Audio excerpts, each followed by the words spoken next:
Whoa, whoa, whoa. Hey everyone, it's Jack from WhatCulture.com and it's Fast Count Time. First, let's start off with all of this week's WWE news. WWE have officially announced Undertaker's return. He has not been seen, obviously, since that hellacious in a salacious match at WrestleMania 32. However, they've announced that he will be coming back in the Go Home SmackDown live show before Survivor Series. The show will take place in Wilkes-Barre, Pennsylvania, and as a lot of you pointed out earlier this week, I pronounced it wrong. I said it was called Wilkes-Barre, but it's spelled B-A-R-R-E. But Americans, man. WWE have announced a new show on the network called 205 Live, obviously a reference to the weight limit of the Cruiserweight division. It will focus on Cruiserweights and it'll air immediately after SmackDown every week. This is a bit of a strange one because the Cruiserweight division kicked off with a bang with the excellent Cruiserweight Classic. Then it's really slowed down and it's been very disappointing on Raw so far. There's been minimal storyline. Well, there's been exactly one storyline, that's TJ Perkins v Brian Kendrick. The rest of it, very little attention's been paid to the matches other than the fact that they put the special purple ropes around the outside of the ring. It's kind of patronised, like, ooh, look, the little flippy kids are here now, and it's just like, incorporate them into the actual storylines.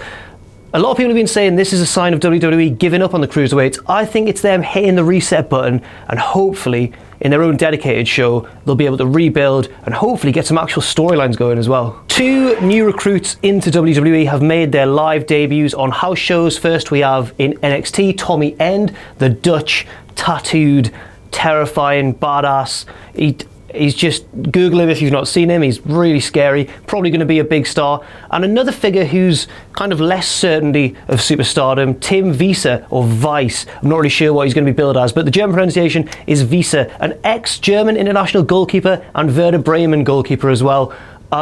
He's ditched football, he's bulked right up, he's massive, and he's made his WWE live debut this week as well. So on one hand, Tommy End made his debut at an NXT house show in Florida where he cut a promo in the ring dressed in a lovely suit, and it was a heel promo, or at least a very intense one by the sounds of it, where he said he was there to burn an empire to the ground. Tim Wiese made his debut in front of a rabid German crowd in Hamburg, I believe it was Hamburg, Munich.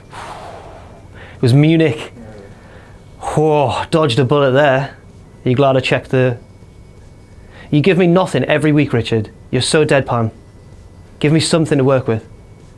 Wiese made his debut in a 6-man tag team match alongside Cesaro and Sheamus and helped them defeat the heel team of Bo Dallas and the Shining Stars. Now it's time to look at all the news from elsewhere in that crazy world. Crazy professional wrestling. It's crazy. It's a crazy world out there. Professional wrestling. If you didn't hear that, Richard suggested a spot in Wiese's match where they go to throw one of the heels out the ring and he just catches them, or one of the faces, one of his teammates, and he just saves them because he's a goalkeeper. So now it's time to head over to TNA and to sound the boring news klaxon because the whole Billy Corgan v TNA strange, surrealist, real life drama continues to rumble on, and to be quite honest with you, I'm not entirely certain what's going on. I'm struggling to keep up with the story as well. There's been so many claims from various parties, so many different sides of the story. It's like the Montreal screw job. You can't quite tell who's telling the truth, except in that case, Bret Hart was definitely the one telling the truth. From what I can gather, Billy Corgan lost his attempted lawsuit against TNA and their new parent company, Anthem Sports and Entertainment, but they promised to settle it outside of court, and according to Corgan on Twitter, he is owed $2.7 million, hardly chump change. That sounds so cheesy, I sound like Blump here. Corgan has also stated on social media that they are late with the payment. They were meant to pay on November the 1st, and of course it's now, well, it's November the 4th at the time of recording this video, and Anthem have rejected this. They said they've rejected, that's the word they used, they've rejected his social media posts and said that he shouldn't be making such a private legal issue public knowledge. Can't they just have like a King of the Mountain match or something to decide all this? It's absolutely baffling, and I just, at this point, and I'm sure I'm not the only one saying this, I just want it to all end. I just want something to happen to TNA and end this legal story. So you're welcome, because I've made this point really long to reflect that. I'm really sorry. Good news though, we're going to stay in TNA, but we're going to actually look at what happened on Impact this week, because the Hardys, Broken Matt, and the nefarious Brother Nero finally clashed with the 3 mysterious masked members of the DCC. The match was for the TNA tag titles, and the DCC came down to the ring and almost immediately got disqualified, but the brawl continued backstage, and it was basically a mini final deletion. There were loads of strange, wacky spots, Jeff Hardy got turned into his old heel persona, smoking a cigarette and all the rest of it, but then got turned back. It was another one of those ones. My question is this too much? Are there too many of these, or is it good and should we keep it going? On the minus side, I guess you could say that one of our promised 3 title matches on Impact was called off almost immediately, but on the plus side, DCC looked pretty strong, and their interest in them is certainly quite high. Now over to Lucha Underground, where Rey Mysterio and Chavo Guerrero finally clashed in their loser leaves lucha. Loser leaves town match. The ending of the match was a pretty controversial one, but then it became a really good one, if that makes sense, because initially Rey Mysterio lost by DQ. Chavo, classic, if you remember him from WWE, Chavo's dad, got involved in the match and hit his own son with a chair, thereby having Rey Mysterio disqualified and kicked out of the promotion. Everyone was understandably livid, but then Dario Cueto came out, who is normally a heel authority figure, but he just loves violence, doesn't he? As he said in the microphone, I love violence, don't you dare try and screw me out of this main event. And he restarted the match, Rey Mysterio won, Chavo's gone from Lucha Underground. Now it's time for all of this week's takeaways, but first of all, just like to say the last takeaway that I got was from a fish and chip shop near my new flat, and everyone had been raving about it and saying, oh, it's the best fish and chip shop in Newcastle, and it was like, all right, it was like 6 out of 10. Our first takeaway concerns former UFC Women's Bantamweight champion Ronda Rousey, who's announced that her upcoming title fight will be one of her last in MMA. And Stephanie McMahon's just swooped in like a little rich vulture, and that's a bit harsh, like a little rich vulture, and has said that she really wants Ronda to come back to WWE after her appearance, of course, at WrestleMania 31.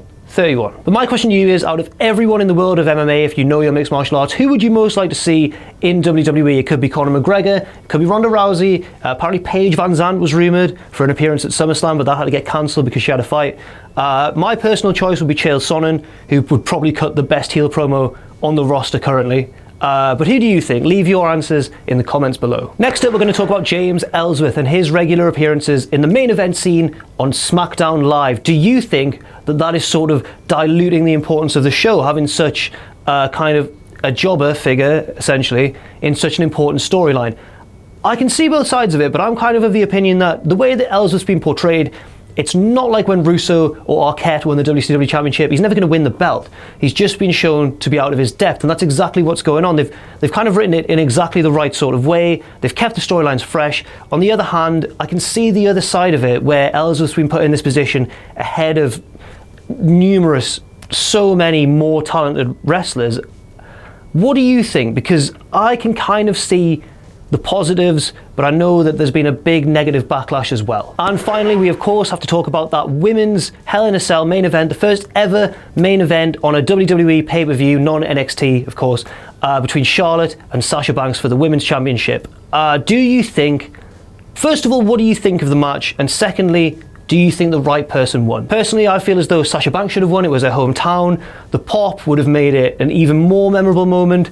And as for the match itself, it was good. They put their all into it. It's not quite what we all wanted it to be. There were a few things that didn't go quite as smoothly as perhaps we hoped. But I think at the end of the day, it did live up to its billing as a main event. I mean, there's been countless worse male main events, hasn't there? But I just would have liked to see 1 or 2 things go a little bit smoother. But fair play to both women. They poured their heart into the match, and that really showed. So that's all for this week on the Fast Count. Thank you very much for watching the show. I've been Jack from WhatCulture.com. You can follow me on Twitter at Jack_the_jobber. You follow Richard on Twitter at... I still don't remember my handle. Still doesn't remember his handle. We'll see you soon.